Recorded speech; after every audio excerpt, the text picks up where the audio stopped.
In Unit 3, we are going to focus on atomic theory. In other words, looking at the atom, sort of the makeup of the atom, the history of the atom, and ways in which we can represent various atoms.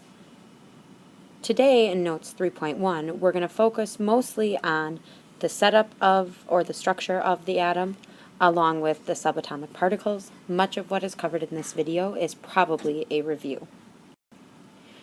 So first of all, when it comes to an atom is defined as the smallest particle of an element that retains its properties. It is important to note that atoms are electrically neutral, meaning the number of protons should always equal the number of electrons in an atom. When we symbolize atoms, or when we look at atom symbols, these are the symbols we find on the periodic table. There are some rules we need to follow when writing out atom symbols. The first one is that we need to make sure the first letter is always capitalized. Anytime we're writing an element symbol, the first element should always be capitalized. If the element symbol contains two letters, we never want to capitalize the second. So for example, AU, which is the element symbol for gold, you will notice the capital A as the first letter, lowercase u for the second. Cu, the element symbol for copper, capital C, lowercase u. Fe, symbol for iron, capital F, lowercase e. Al for aluminum, capital A, lowercase l. In terms of where the symbols come from, for many of the element symbols, it's pretty obvious. For example, we can figure out why the element symbol for oxygen is O, or for hydrogen it's H, but many of the symbols are also a little less obvious, and so oftentimes those symbols are being derived from Latin names.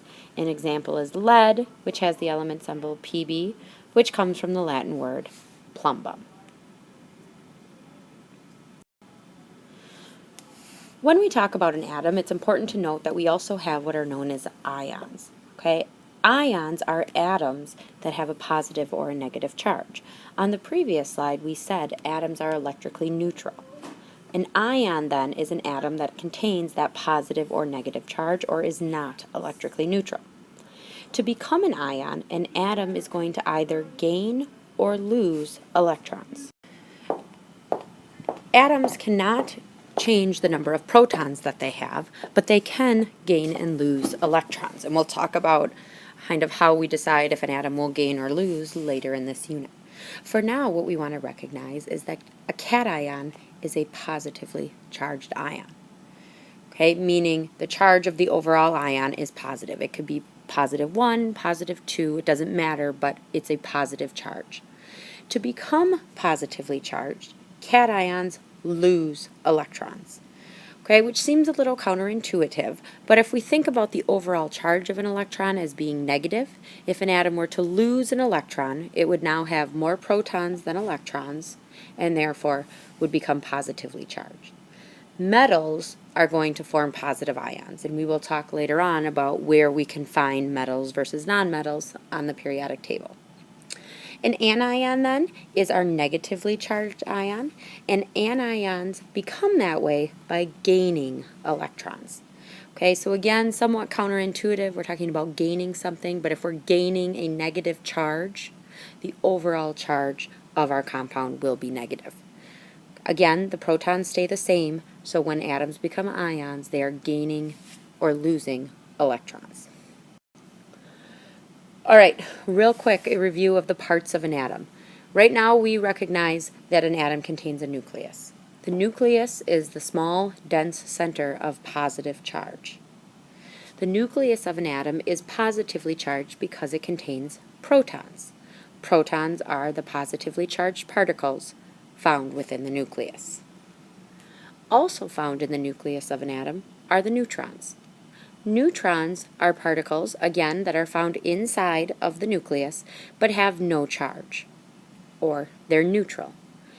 They have, in terms of the size and the mass, the same mass as a proton. Okay, so when we think about an atom, the atom, at the very center of the atom is the nucleus. Okay, the overall charge of the nucleus, again, is positive because of the fact that the protons lie within it. Okay, the most important subatomic particle of an atom is the electron. Electrons are negatively charged particles found outside of the nucleus. So they are not found within the nucleus, rather they are found outside of the nucleus. Okay, we'll talk about where they are found and kind of the behavior of electrons later in this unit. But in terms of the size, they are significantly smaller than protons and neutrons. And if we were to compare the mass, we can see protons and neutrons have a mass 1.67 times 10 to the negative 24th grams. Electrons are 9.11 times 10 to the negative 28th. So if we look at that exponent, negative 24 to a negative 28, we're talking about something, an electron being almost 10,000 times smaller than a proton. On the right, you can see there's a diagram just kind of showing us an oxygen atom. An oxygen atom contains 8 protons and 8 neutrons, or this oxygen atom does. You can see the protons and neutrons are shown at the center of the nucleus, or the center of the atom, and the electrons are found on the outside. Okay, relative size, you can see again visually the protons and the neutrons make up a majority of the mass of an atom. The electrons found outside, the arrows show the fact that the electrons are in motion, and we'll talk more about the motion and again the behavior of electrons.